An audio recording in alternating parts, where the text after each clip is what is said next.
ইতিকাফ করা হচ্ছে রাসূলের সুন্নাত। রাসূলের কি সুন্নাত? ইতিকাফটা হচ্ছে ফরজে কিফায়া। ইতিকাফের মাসালা হচ্ছে কি ফরজে কিফায়া। সমাজ থেকে যদি সব মানুষ যদি ইতিকাফকে বহিষ্কার করে দেয়, সবাই গুনাহগার হবে, পাপী হবে। আর যদি কিছু সংখ্যক মানুষ যদি ইতিকাফে বসে যায়, সবাই বেঁচে গেল, সবাই সওয়াব হবে। সুবহানাল্লাহ বলেন। এর মধ্যে বর্তমানে কিছু ইতিকাফের সিস্টেম বের হয়েছে, বারাইটা ইতিকাফ, বারাটিয়া ইতিকাফ। কি কয় যে ইতিকাফের মধ্যে বসলে তোমার আমি খাবার দেবো, লুঙ্গি দেবো, পাঞ্জাবি দেবো, 3000 টাকা দেবো, তুমি 10 দিন ইতিকাফ করবা। কেন? আমাদের সমাজে কেউ ইতিকাফ করে না নাই, এই জন্য। কোন নাউজুবিল্লাহ। এখন যে তিনি বইব, হাতে কি ইতিকাফের নিয়তে বইব নাকি 3000 টাকা লুঙ্গি আর পাঞ্জাবির নিয়তে বইব? কথা বলেন না, কোন নিয়তে? আবার কিছু ইতিকাফ করেন না আছে, ইতিকাফ তো বসছে, বসে মাগরিবের পরে মসজিদের কোণা মধ্যে যাইয়া এভাবে এক হাতে ধরে আরেক হাতে বিড়ি টানি। এই তো আছে না নাই?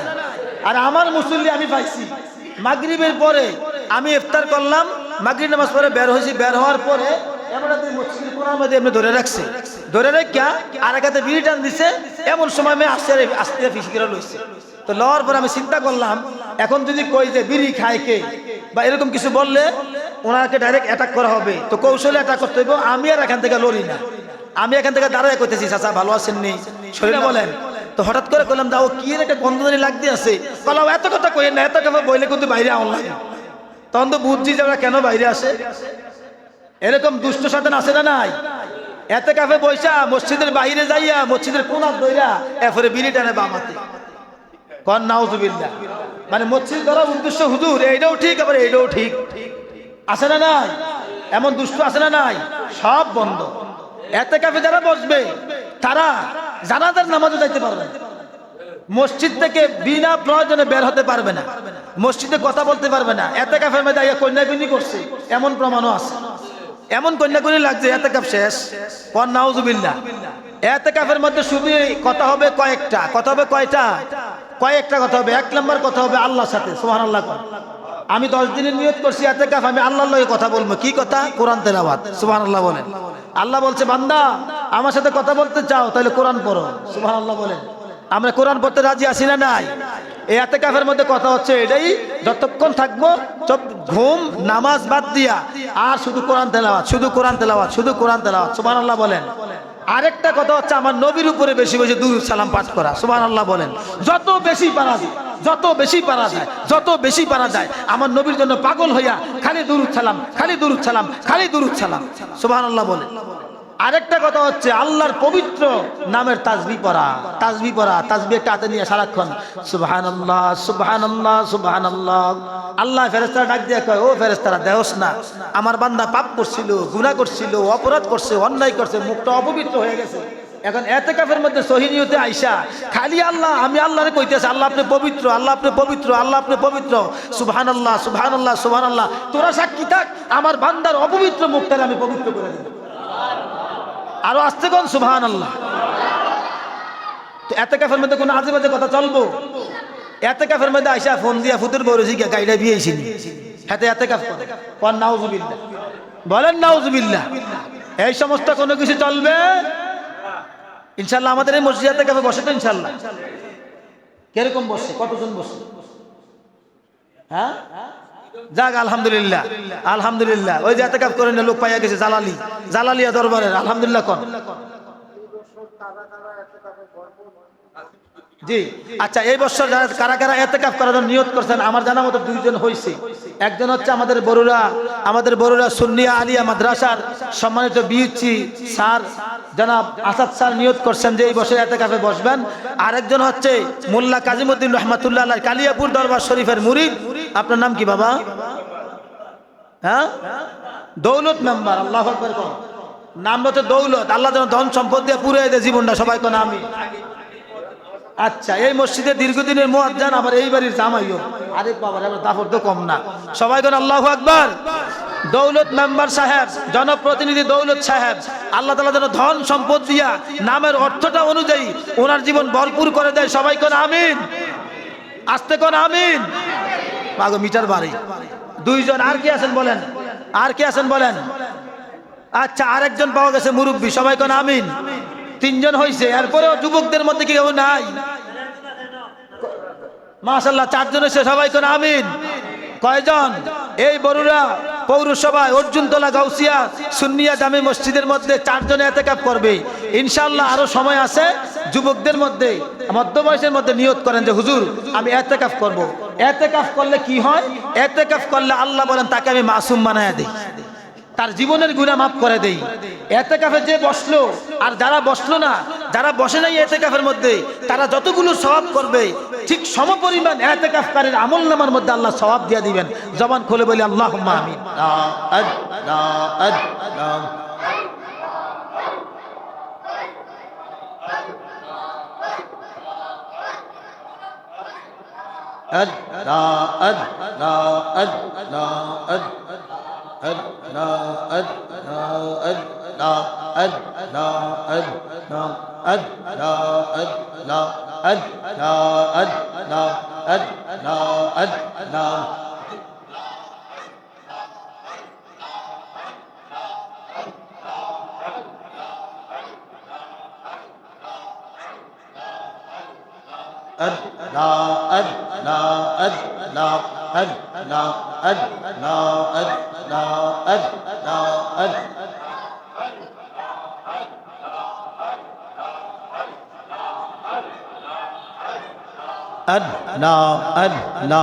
আল্লাহু আল্লাহু রে মন আল্লাহ করহ জপনা। আল্লাহ আল্লাহ আল্লাহ আল্লাহর নামটি না জপিলে, মাওলার জিকির না করিলে কলব জিন্দা হবে না। আল্লাহু আল্লাহু রে মন আল্লাহ করহ জপনা। আল্লাহ আল্লাহ আল্লাহ আল্লাহ আল্লাহ আল্লাহ আল্লাহ আল্লাহ। গাছ বৃক্ষ তরুলতা আল্লাহর জিকির করে তারা। গাছ বৃক্ষ তরুলতা আল্লাহর জিকির করে তারা। মানুষ হইয়া কেন তোমরা আল্লাহর জিকির করো না। আল্লাহু আল্লাহু রে মন আল্লাহ করহ জপনা। আল্লাহ আল্লাহ আল্লাহ আল্লাহ আল্লাহ আল্লাহ। পাগলা মনরে ডুবলো বেলা দেখনা চাহিয়া। আল্লাহ আল্লাহ আল্লাহ আল্লাহ। পর পারের ডাক পড়িলে, পর পারের ডাক পড়িলে পার হবি তুই কি লইয়া। ওরে পার হবি তুই কি লইয়া। ডুবলো বেলা দেখনা চাহিয়া। আল্লাহ আল্লাহ আল্লাহ আল্লাহ আল্লাহ আল্লাহ। নবীর কালেমা নামাজ রোজা পথের সম্বল করিয়া। সামনে চল রে অবুঝ মন রে আল্লাহ আল্লাহ বলিয়া। নবীর কালেমা নামাজ রোজা পথের সম্বল করিয়া। সামনে চল রে অবুঝ মন রে আল্লাহ আল্লাহ বলিয়া। আল্লাহ সারা নাই রে উপায়, নবী সারা নাই রে উপায়। দেখছনি মন পাবিয়া। ডুবলো বেলা দেখনা চাহিয়া। আল্লাহ আল্লাহ আল্লাহ আল্লাহ আল্লাহ আল্লাহ আল্লাহ আল্লাহ। লা ইলাহা ইল্লাল্লাহু মুহাম্মাদুর রাসূলুল্লাহ সাল্লাল্লাহু আলাইহি ওয়াসাল্লাম। সকলে বলি আলহামদুলিল্লাহ। সম্মানিত হাজিরিন, আল্লাহ পাকের দরবারে লাখ কোটি শুকরিয়া। আল্লাহ সুবহানাহু ওয়া তাআলা অতি আদর করে, দয়া করে, মায়া করে আমাদেরকে সুস্থ শরীরে এই পবিত্র রমজান মাসের তৃতীয় জুমআর নামাজ জামাতের সাথে আদায় করার জন্য, আল্লাহর গোলামি করার জন্য আল্লাহর ঘর মসজিদে আসার বসার তৌফিক দান করেছে। আমরা সকলে উচ্চ আওয়াজে সিংহের মতো গর্জিয়ে বলি আলহামদুলিল্লাহ। আর জোরে বলি আলহামদুলিল্লাহ। লক্ষ কোটি দুরুদ সালাম প্যারা নবী রহমাতুল্লিল আলামিন, দু জাহানের বাদশা নবী আকায়ে নামদার তাজদারে মদিনা আহমদ মুজতবা মুহাম্মদ মুস্তফা হুজুর আকরাম নূরে মুজাসসাম নূরুন আলা নূর, সমস্ত নবী রাসূলের মাথার মুকুট। যেই নবী না আসলে আমরা জুমার নামাজ পাইতাম না, যেই নবী না আসলে আমরা রমজান মাস পাইতাম না, যেই নবী না আসলে আমরা পবিত্র কোরআন পাইতাম না, যেই নবী না আসলে আমরা লাইলাতুল কদর পাইতাম না, ওই নবীর কদমে সকলে বলি সাল্লাল্লাহু, আবার বলি সাল্লাল্লাহু। আজকে রমজান মাস এর তৃতীয় জুমআ, শুক্রবার দিন রমজান মাস এবং রমজান মাসের বাহিরেও আসরের নামাজের পর থেকে মাগরিবের আগ পর্যন্ত একটি গুরুত্বপূর্ণ বিশেষ একটি আমল আছে। আমরা কি সবাই এটা জানি? যারা নি আমরা পীর মুরিদি বিশ্বাস করি, পীরের হাতে বায়াত। আমরা জানি যে আমাদের যে যে দরবারের মুরিদ হই না কেন, পীর সাহেব কেবলাগণ আমাদেরকে আমলটা কথা বলে দেয় যে বাবা, শুক্রবার দিন আসরের নামাজের পরে মাগরিবের আগ পর্যন্ত এই সময়টার মধ্যে কারোর সাথে কথা না বলে চুপচাপ করে আসরের নামাজে পড়ার পরে ৮০ বার দুরূদ শরীফ পাঠ করার জন্য বলে। কতবার? ৮০ বার দুরূদ শরীফ পাঠ করলে আল্লাহ তাআলা তার বান্দার ৮০ বৎসরের গুনাহ মাফ করে দেয়। সুবহানাল্লাহ বলেন না সুবহানাল্লাহ। কত বৎসরের গুনাহ মাফ করে দেয়? ৮০ বৎসরের গুনাহ। এখন আমরা তো অনেকে আছি যে ৮০ বৎসর হায়াত পাবো কিনা জানি না, ঠিক কিনা বলেন? এখন এই আমলটা করার দরকার আছে না? এই দুরূদ শরীফটা সম্পর্কে সুফিয়ায়ে কেরাম, আউলিয়ায়ে কেরামরা দুইটা অভিমত দিয়েছেন। একদল আউলিয়ায়ে কেরাম বলেছেন যে দুরূদ শরীফটা হচ্ছে দুরুদে উম্মি, আল্লাহুম্মা সাল্লি আলা সাইয়্যিদিনা মুহাম্মাদিন নাবিয়্যিল উম্মি ওয়া আলিহি ওয়া সাল্লিম। আরেকদল সুফিয়ায়ে কেরাম বলেছেন যে আল্লাহুম্মা সাল্লি আলা সাইয়্যিদিনা মুহাম্মাদিন আবদিকা নাবিয়্যিকা রাসূলিকা নাবিয়্যিল উম্মি ওয়া আলিহি ওয়া সাল্লিম। জবান খুলে বলি সুবহানাল্লাহ। তার মধ্যে আমরা চেষ্টা করব এই দুরূদ শরীফটা শিখার জন্য এবং আসরের নামাজের পরে আজে বাজে কথা না বলে 10টা মিনিট আমার রসুলের দিকে মোরাকাবা করে রসুল পাকের কদম মুবারকে আমরা দুরূদ শরীফের হাদিয়া পেশ করব। সুবহানাল্লাহ। যেহেতু আল্লাহ রাব্বুল আলামিন আমাদেরকে ৮০ বৎসরের গুনাহ মাফ করবেন, তাহলে লাভ না লস? কথা বলেন, লাভ না লস? লাভ আছে না? তা আমরা তো লাভটাই বেশি খুঁজি, যেখানে লাভ সেখানে আমরা, ঠিক কিনা বলেন? আল্লাহ তাআলা আমাদেরকে বেশি বেশি আমল করার তৌফিক দান করো। আমি আপনাদের সামনে আজকের খুতবার আলোচ্য বিষয় উপলক্ষে আমি খুতবার মধ্যে পবিত্র কোরআন হাকিমের সূরা মুনাফিকুনের 10 নম্বর আয়াত শরীফ তেলাওয়াত করেছি। আল্লাহ রাব্বুল আলামিন এই আয়াতে কারিমার মধ্যে বলেন, وأنفقوا مما رزقناكم من قبل أن يأتي أحدكم الموت فيقول ربي لولا أخرتني إلى أجل قريب فأصدق وأكن من الصالحين। سبحان الله। এই কথাটার মধ্যে আল্লাহ তাআলা গুরুত্বপূর্ণ দুটো দিক রাখছেন। কয়টা দিক? একটা দিক হচ্ছে কি, আল্লাহ তাআলা মানুষকে যে সম্পদ দান করছেন, এই সম্পদ দান করার জন্য আল্লাহ দান করছেন কাকে? বান্দাকে। বান্দা দান করবে কাকে? আমরা দান করবো কাকে? যারা স্বাবলম্বী, যাদের নিয়ে অর্থ সম্পদ আছে, তারা দান করবে গরিব। কাকে দান করবে? গরিবকে। আল্লাহ তাআলা বলেন, এটা হাদিসে কুদসির মধ্যে আছে যে আল্লাহ বলেন যে ইয়া আদম সন্তান, হে আদম সন্তান, তুমি দান করো, তোমাকে আমি দান করি। সুবহানাল্লাহ। তার মানে বোঝা গেল আমরা যদি দান করি তো আমাদেরকে দান করবেন কে? আল্লাহ। আর আমরা যদি দান না করি তাহলে বন্ধ করে দিবেন কে? আল্লাহ। তাই দান করার দরকার আছে না নাই? এই রমজান মাস যেহেতু ইবাদতের মৌসুম, দান সাদকা দিয়ে রমজান মাসের মধ্যে আমরা এই রোজা রাখার পরে, ইফতার সাহারি করার পরে, ঈদ আসলে আমাদের বাড়ি ঘরের মধ্যে বিভিন্ন রকমের মজাদার, খুব সুস্বাদু পায়েস, সেমাই, রান্না করা হয় না?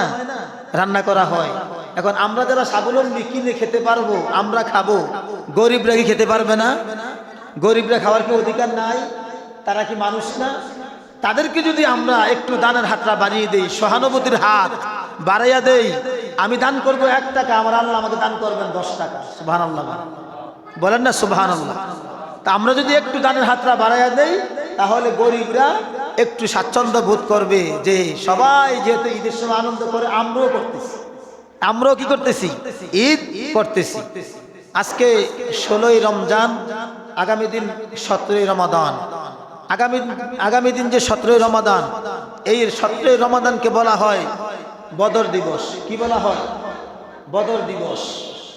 এই বদর দিবস বলার উদ্দেশ্য হচ্ছে, আপনারা প্রায় দেখেন যে রমজান মাস আসলে মধ্যপ্রাচ্যে, বিশেষ করে ফিলিস্তিনের মধ্যে ইসরায়েলের ইহুদি গোষ্ঠীরা, কুলাঙ্গারেরা ইসরায়েলের মধ্যে এই তাদের গায়ের মধ্যে জ্বালাতঙ্ক শুরু হয়ে যায় মুসলমানকে মারার জন্য। ফিলিস্তিন কিভাবে ধ্বংস করবে, ফিলিস্তিনের ভূখণ্ড কিভাবে জোর জবরদস্তি করে দখল করে খাইবে। ঠিক কিনা বলেন? এটা আজকের স্বভাব না, এটা আমার রাসূল পাকের আমল থেকেই ইহুদি খ্রিস্টানদের চক্রান্ত এবং স্বভাব হচ্ছে, রমজান আসলে এরা সহ্য করতে পারে না। এরা কিভাবে মুসলমানের সাথে মারামারি কাটাকাটি করবে, যুদ্ধ বিগ্রহ করবে, এটার জন্য পাগল হইয়া যায়। এই 17ই রমজান হচ্ছে বদর দিবস। ঐতিহাসিক বদর দিবস হচ্ছে যেই 17ই রমজান রাসূলুল্লাহ সাল্লাল্লাহু আলাইহি সাল্লাম 313 জন সাহাবীদেরকে নিয়ে বদরের ময়দানে কাফেরদের বিরুদ্ধে, একজন দুইজন না, 3000 কাফের। কয় হাজার কাফের? কথা বলেন, কয় হাজার কাফের? 3000 কাফেরের বিরুদ্ধে আল্লাহর হাবিব সাল্লাল্লাহু আলাইহি সাল্লাম মাত্র 313 জন। কতজন? 313 জন সাহাবীদেরকে নিয়ে বদরের ময়দানে যুদ্ধ করতে গেছে, তাও আবার রোজা অবস্থায়। কি অবস্থায়? রোজা অবস্থায়। দেখেন উম্মতে মুহাম্মদী আর ইহুদির মধ্যে কত পার্থক্য। মুসা নবী বললেন তার উম্মতদেরকে, ইহুদিদেরকে, যে আল্লাহ নির্দেশ করতে চলো যুদ্ধ করতে যাই। ইহুদিরা মুসা নবীকে বলতেছে, তুমি তোমার আল্লাহর হলে যুদ্ধ করতে যাও, আমরা দ্বারা সম্ভব না, আমরা দ্বারা সম্ভব না, তুমি তোমার আল্লাহর হলে যুদ্ধ করতে যাও। বলেন নাউজুবিল্লাহ। আর উম্মতে মুহাম্মদী নবীর জন্য কত পাগল, কত আশেক ছিলেন। এখনো এরকম আশেক আছে না নাই? আছে। সাহাবীদেরকে বললেন যে সাহাবীরা চলো আমরা আজকে বদরের ময়দানে কাফেরদের বিরুদ্ধে ইসলামের বিজয়ের জন্য যুদ্ধ করতে যাব। সাহাবায়ে কেরাম বললেন যে ইয়া রাসূলুল্লাহ, আপনি যদি আদেশ করেন আমরা আমাদের জীবন আপনার কদমে বিলীন করে দিতে রাজি। সুবহানাল্লাহ বলেন। আমরা কুরবান করতে রাজি, রমজানই আমরা যুদ্ধ করব কাফেরদের বিরুদ্ধে। সুবহানাল্লাহ কর। এখন আপনারা বলেন তো, যুদ্ধ মানে কি? বর্তমানে যুদ্ধ তো হয় বিমান দিয়া, বোম দিয়া, অস্ত্র দিয়া। ঠিক কিনা বলেন?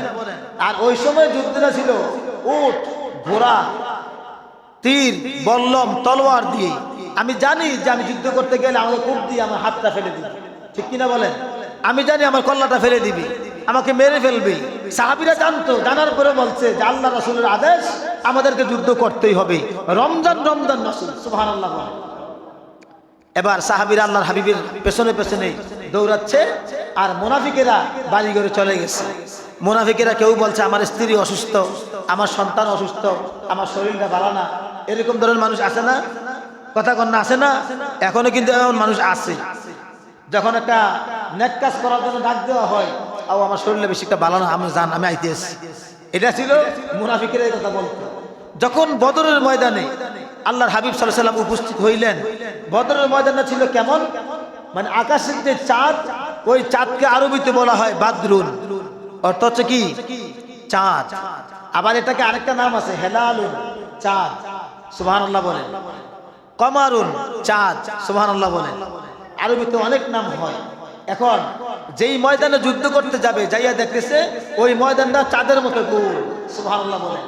চারদিক থেকে পাহাড়, একদিকে খোলা, আর কাফেররা সবাই উপরে, আর সাহাবায়ে কেরাম মুসলমানরা নিচে। কথা বলেন না? এখন সাহাবায়ে কেরাম মুসলমানরা কোথায়? নিচে, কাফেররা উপরে। সাহাবারা মনটা একটু ছোট হয়ে গেছে, ইয়া রাসূলুল্লাহ যুদ্ধ করতে আসছি, কাফেররা তো সব উপরে, আমরা হচ্ছে নিচে, এখন তো উপর থেকে আমাদেরকে আঘাত করবে। তখন আল্লাহর হাবিব বললেন যে সাহাবাই কেরাম তোমরা মন ছোট করো না, কাফেররা উপরে আছে আমরা নিচে আছি, মন ছোট করার কারণ নাই, কারণ আমার আল্লাহর নির্দেশে আমি এখানে আসছি, অবশ্যই আল্লাহর পক্ষ থেকে একটা ফায়সালা আসবে। সুবহানাল্লাহ বলেন। রাসূলুল্লাহ সাল্লাল্লাহু আলাইহি ওয়াসাল্লাম এই বদরের ময়দানের মধ্যে 2 রাকাত নামাজ পড়ছেন। কত রাকাত? 2 রাকাত নামাজ পড়তে যাইয়া সেজদাগুলো ছিল খুব লম্বা। সেজদার মধ্যে আল্লাহর হাবিব চোখের পানি ছেড়ে কান্না করছে, বলছে আল্লাহ আপনি নির্দেশ করছেন ইসলামের জন্য, দিন কায়েমের জন্য আমি আমার সাহাবাদেরকে নিয়ে, আমার অস্ত্র নাই, আমার সরঞ্জামাদি নাই, আমার সাহাবীরা কম, কাফেররা বেশি, আমরা দুর্বল, রোজা রাখছি, এই অবস্থা আইছি, আপনার কাছে আমি সাহায্য চাই, নাসরু মিনাল্লাহ, আল্লাহ আমি আপনার কাছে সাহায্য চাই। আল্লাহ বললেন যে ইয়া রাসূলুল্লাহ, ইয়া হাবিবাল্লাহ, আপনি আফসোস করেন না, আপনি শুধু আল্লাহু আকবার করে নামেন, বিসমিল্লাহ বলে নামেন, দেখেন আমার পক্ষ থেকে কেমন সাহায্য আসে। সুবহানাল্লাহ বলেন, সুবহানাল্লাহ বলেন। আল্লাহর হাবিব সাল্লাল্লাহু আলাইহি সাল্লাম সমস্ত সাহাবীদেরকে একের পর এক, নিয়ম ছিল এমনটা, আল্লাহর হাবিব সবার সামনে ছিলেন, ডান পাশে আবু বকর, বাম পাশে উমর, এরপরে আলী, এরপরে উসমান, সেনাপতি আনসার, এমন করে সাজাইয়া আল্লাহর সামনের দিকে যাইতে লাগলেন। যখন সামনের দিকে যাবেন, আক্রমণ করবেন, হঠাৎ করে আকাশের মধ্যে বৃষ্টি। সুবহানাল্লাহ বলেন। যখন বৃষ্টি আসলো তখন দেখবেন বৃষ্টি আসলে কিন্তু বালুর একটা ধর্ম আছে, বালু তার নিজের অবস্থানে থাকতে পারে না।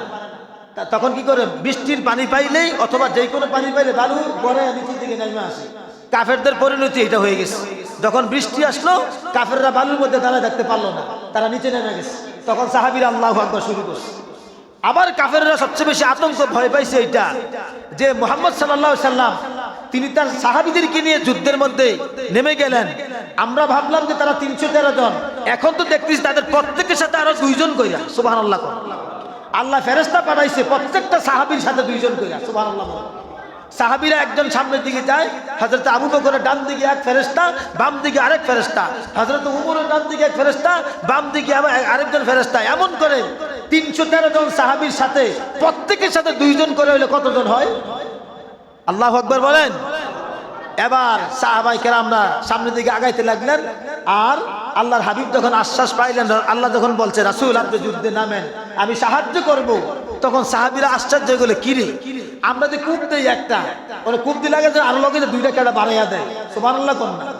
ফেরেশতারা এবার যুদ্ধ শুরু করছে, যুদ্ধ করে 313 জন খতম, 313 জন খতম। সাহাবাই কেরাম বিশ্বের মধ্যে যুদ্ধের মধ্যে জয় হয়ে গেলেন, বিজয় হইয়া বিজয়ের মালা নিয়া ঘরে ফিরে আসছে।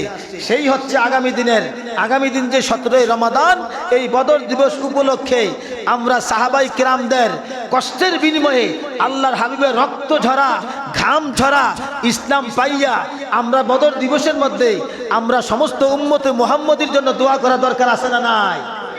বর্তমানে এই রমজান মাসে চলতেছে আবার ইরান এবং আমেরিকার কুকুরদের সাথে যুদ্ধ, ঠিক কিনা বলেন? এই কুকুরদের সাথে এখন বিভিন্ন দেশের কুকুরেরা মিলে তাদের উদ্দেশ্য একটাই, কে শিয়া, কে সুন্নি, কে ওহাবি, কে জামাতি, এটার দরকার নাই, মুসলমান নাম যা দিব তারই মারতই, তাদের উদ্দেশ্য এটা। বলেন নাউজুবিল্লাহ, বলেন নাউজুবিল্লাহ। আমরা বদর দিবসকে স্বাগতম জানাই এবং আমরা বদর দিবসে সমস্ত উম্মতে মুহাম্মদীর জন্য দোয়া করব। আল্লাহ তাআলা যেন উম্মতে মুহাম্মদীর শক্তি ইসলামকে যেন কিয়ামত পর্যন্ত, আল্লাহর হাবিবের এই দিনকে যেন কিয়ামত পর্যন্ত আল্লাহ জারি রাখেন, কাফেরদের হাতে যেন আমাদেরকে অপমান অপদস্থ করে মৃত্যুদান না করেন। সেই জন্য আমরা সবাই দোয়া করতে রাজি আছি না নাই? কথা বলে রাজি আছি না নাই? আল্লাহ অবশ্যই ইসলামের বিজয় দিবেনই দিবেন, কারণ আল্লাহ বলছেন ইন্নাদ দীনা ইনদাল্লাহিল ইসলাম, নিশ্চয় আমি আল্লাহর নিকট মনোনীত ধর্ম হচ্ছে একটাই, সেটা হচ্ছে ইসলাম। সেটা হচ্ছে কি? আল্লাহর নিকট মনোনীত ধর্ম কোনটা? ইসলাম। যখন ইরান যখন আউলা বোম মারা শুরু করছে, এলোপাতারি বোম মারা শুরু করছে, এখন আরব দেশের মুনাফিক বাদশারা এবং ট্রাম্প, যে ট্রাম্পে বলে হাদিসের মধ্যে ফাইয়া লেছে বাংলাদেশের এক মৌলবী শয়তান, এই যে মনোয়ার বেগম, তারেক মনোয়ার কি একটা আছে না শয়তান, কয় আমি হাদিসের মধ্যে পাইছি, হাদিসের মধ্যে আছে ঠেরাম, মানে এই যে টেরাম, কোন নাউজুবিল্লাহ। কত বড় দাজ্জাল, কত বড় ইহুদি দালাল, একটা কাফের মুশরিক, একটা খবিশরে নিয়ে হাদিসের মধ্যে লাগাইছে যে আমি হাদিসে পাইছি। বলেন নাউজুবিল্লাহ। এই ঠেরাম না টেরাম, এই ড্রামে কি করছে এবার, কত পরশুদিন বিবৃতি দিছে যে মুসলমানদের ধর্ম না শান্তির ধর্ম, তারা যে সৌদি আরবে, কাতার, কুয়েত এগুলোর মধ্যে বোম মারছে, এত করে বোঝা গেল মুসলমান ধর্ম শান্তির ধর্ম না। আর হাতে যে আফগানিস্তান মারে, হাতে যে ইরাকের মধ্যে মারছে, সিরিয়াতে মারছে, এবং ইরানের মধ্যে মানুষকে মারছে, হাতের ধর্মটা খুব শান্তির ধর্ম। এটা হচ্ছে খ্রিস্টান ধর্ম, হচ্ছে একটা সন্ত্রাসবাদী ধর্ম। ইহুদি ধর্ম হচ্ছে সন্ত্রাসবাদী ধর্ম। তাদের কামে হচ্ছে এই দুনিয়ার মধ্যে সবচেয়ে নিকৃষ্ট যত পাপ কাজ আছে, তত রকমের পাপ কাজের হোতা হচ্ছে ইহুদি এবং খ্রিস্টানেরা। যত রকমের মারামারি কাটাকাটি এরাই লাগায় এগুলো। বলেন নাউজুবিল্লাহ। আল্লাহ আমাদের বুঝার তৌফিক দান করুক, সকলে বলি আমিন।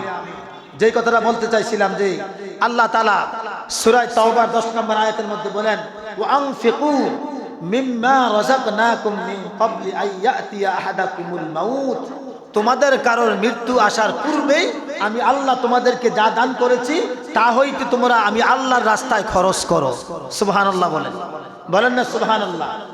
এরপরে কি বলছে, ফায়াকুল রব্বি লাউলা আখারতানি ইলা আজালিন করিব। তোমাদের মধ্যে কারো যদি মৃত্যু একেবারে সামনে চলে আসে, তখন সে আক্ষেপ নিয়ে বলে যে আল্লাহ, আমার মৃত্যু আসার আগে আপনি আমাকে অবকাশ দেন নাই কেন? আমি যে মরে যাব, আমি যে দুনিয়া থেকে চলে যাব, যদি আমাকে একটু অবকাশ দিতেন, ফাআসাদদাকা, আমি মানুষকে দান করতাম, ওয়া আকুম মিনাস সালিহিন, বেশি বেশি নেক আমল করে নেককার ব্যক্তিদের সঙ্গী হইতাম, সঙ্গী সাথী হইতাম। কোন সময় কয়? মৃত্যু আসলে। আর মৃত্যু আসার আগে যেই বাংলাদেশের মধ্যে ওলি বুজুর্গরা আলেম ওলামারা কইতেছে, এইটা হের বুঝে আসে না, এটা হের কানে দিয়া যায় না। যখন মৃত্যু আসে তখন কয় হায় হায় রি, আমি তো মরে যাবো, আমার তো মরণ চলে আসছে। এখন যদি আমাকে আগে যদি বলতো যে তোমার 6 মাস পরে মৃত্যু হইব বা 1 বছর পরে মৃত্যু হইব, তাহলে তো আমি তো মানুষকে কিছু দান করতাম, আমি তো কিছু নেক কাজ করতাম। আর আল্লাহ কইতেছে আমি তো 1400 বছর আগেই বলে দিছি। এরপরে কিন্তু কি সতর্ক হস না? মৃত্যু তো অবধারিত। ফাইদা জা আজালুহুম লা ইস্তাখিরুনা সাআতাও ওয়া লা ইস্তাকদিমুন।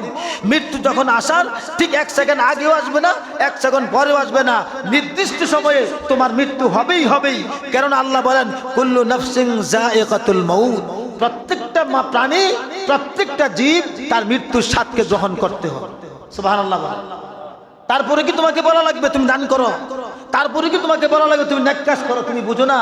তোমার মতো কত যুবক মোটরসাইকেল অ্যাক্সিডেন্টে মারা গেছে, তোমার মতো কত যুবক হঠাৎ করে করোনা ভাইরাসে মারা গেছে, ক্যান্সারে মারা গেছে, আলসারে মারা গেছে, গ্যাস্ট্রিকে মারা গেছে, হঠাৎ করে পেট ব্যথা, স্ট্রোক করছে, মারা গেছে। কথা বলেন ঠিক কিনা?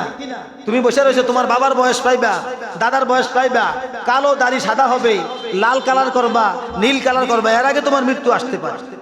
কথা বলেন ঠিক কিনা? তো তুমি প্রস্তুত হও না কেন? তুমি তো দেখছো যে তোমার বাবা চলে গেছে, দাদা চলে গেছে, পরদাদা চলে গেছে, পূর্বপুরুষ চলে গেছে, আমাকেও যেতে হবে। তো আমি ওই কথাটা স্মরণ করে দান করি না কেন? অনেকে মনে করে যে হুজুর আমি তখন গরিব, আমি কি দান করব? আমি একটু ধনী হই তারপরে দান করব। নাউজুবিল্লাহ। এটা হচ্ছে আপনার ভুল থিওরি, ভুল ধারণা। আপনি নিয়ত করে দান করেন। যেমন আমার একটা কথা মনে পড়ে গেছে, আজ থেকে 3 বছর আগে অথবা 4 বছর আগে আমি সিলেট থেকে মাহফিল করে আসতেছিলাম।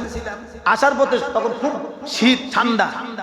আমি সিলেট থেকে মাহফিল করে আসার পরে যখন কোম্পানিগঞ্জ, মুরাদনগর কোম্পানিগঞ্জে নামলাম, নামার পরে সিএনজিতে বসছি। ওই দিনটা ছিল শুক্রবার দিন, আমি জুমার নামাজ পড়াইতে যাব। তো আমার যে জুমা মসজিদ, ওখানে যাওয়ার সময় সিএনজিতে উঠলাম, দেখলাম যে আমার পাশেই একটা মহিলা তার 3টা বাচ্চা নিয়ে বসছে। এর মধ্যে বড় যে বাচ্চাটা, ওই বাচ্চাটার বয়স হবে 8 থেকে 10 বছর, মেয়ে বাচ্চা। এখন পাতলা একটা জামা পরে আছে, এত ঠান্ডা শীত। আমি দেখলাম যে আমার গায়ে অলরেডি নিচে গেঞ্জি, ভারী গেঞ্জি, তারপরে পাঞ্জাবি, কোটি, তার উপরে কোট লাগাই রাখছি, রুমাল দিয়ে পেঁচাইয়া চাদর পেঁচাই রাখছি শীতের মধ্যে। আর ওই মেয়েটা পাতলা একটা জামা পরে থাকে কিভাবে? এখন আমি মেয়েটা দিয়ে কয়েকবার তাকাইছি। আর যে মেয়ের মাটা একেবারে সংকোচ হয়ে লজ্জায় সিনজির এক সাইডে ভাবে বসে রয়েছে। পরে চিন্তা করলাম যে আমি হুজুর মানুষ, পুরুষ মানুষ, কথা বললে আবার কি মনে করি। এরপর জানলাম যাক, ও যেটা মনে করুক, আমার মনটা ভালো নিয়ে, ভালো নিয়তে, স্বভাবের নিয়তে আমি একটু কথা বলি।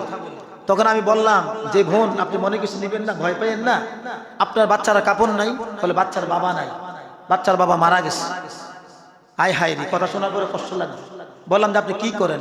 কয় আমি রাস্তার পাশে মাটি কাটি, রাস্তার পাশে মাটি কাটি। তো আপনার বাচ্চাকে একটা শীতের কাপড় দিতে পারেন না? কয় হুজুর যেই চাকরি করি, যেই মাটি কাটি, ওই টাকা দিয়ে নিজের বাচ্চাগুলো কিনে বাঁচে থাকতে কষ্ট, শীতের কাপড় কিনতাম করতে। এখন আমি বললাম যে তো এই বাচ্চাগুলা কলেগুলো মানুষ থেকে খুঁজারের যে আনছি পুরান কাপড় গাও দইতেছি। তো বললাম যে এই মেয়েটার বাচ্চাটার জন্য একটা শীতের কাপড় ভালো দেখে কিনতে কত টাকা লাগবে? কয় হুজুর দোকানে গেলে বলা যাবে, এছাড়া তো বলা যাবে না। আমি বললাম ঠিক আছে, আমি আপনাকে আনুমানিক একটা টাকা দিয়ে দিই। আমি আপনাকে আনুমানিক টাকা দিয়ে দিই, এই টাকা দিয়ে একটা শীতের কাপড় কিনে দিবেন। আমি কি করলাম, ওই মহিলার হাতে 800 টাকা আমি দিলাম যে ভালো একটা শীতের কাপড় কিনবেন। আল্লাহর কি মহিমা বলা যায় না। আমি 800 টাকা দান করার পরে নিয়ত করছি যে আল্লাহ আমি এই টাকাটা লোক দেখানোর জন্য নয়, কোনো ভণ্ডামির জন্য না, সহি নিয়তে দান করছি, তুমি কবুল করে নিও। ওই দিন আমি মসজিদে জুমার নামাজ পড়াইতে যাই, সেটা আমি 2500 টাকা হাদিয়া পাইছি। আমার টাকাটাকে নিয়ে যাবেন আপনারা নাকি নিয়ে গেছেন? আমি তো কই আল্লাহ তুমি কি করলা, দিলাম 800 দিয়ে দিলে 2500, সুবহানাল্লাহ কোন। খালি আগে হুজুর আমি দোয়া ফরাইয়া নেই করে, আরে এটা কি শুরু হইছে?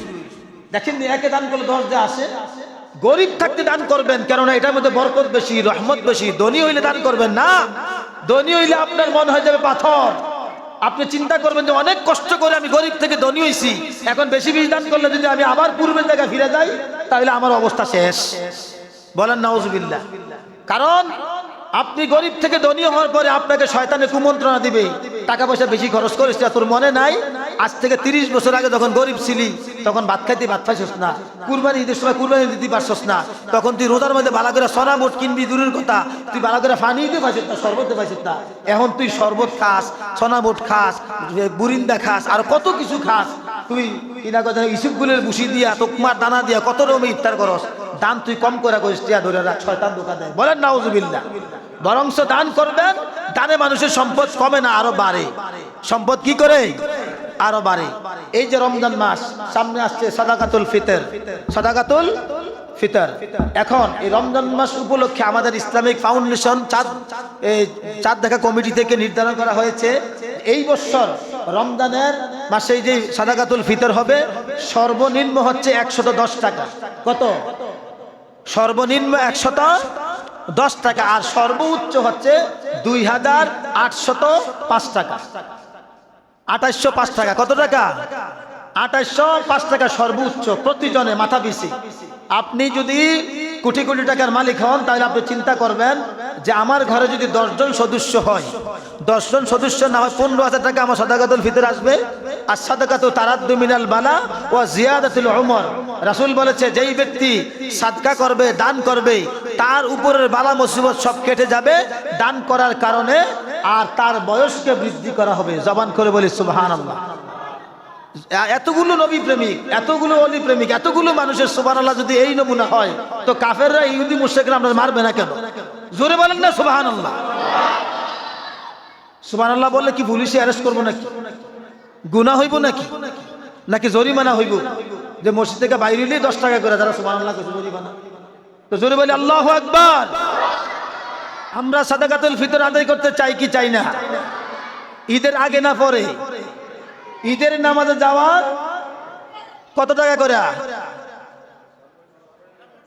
সর্বনিম্ন 100, সর্বোচ্চ 2805 টাকা। এর মধ্যে অনেক আছে এরকমটা করে।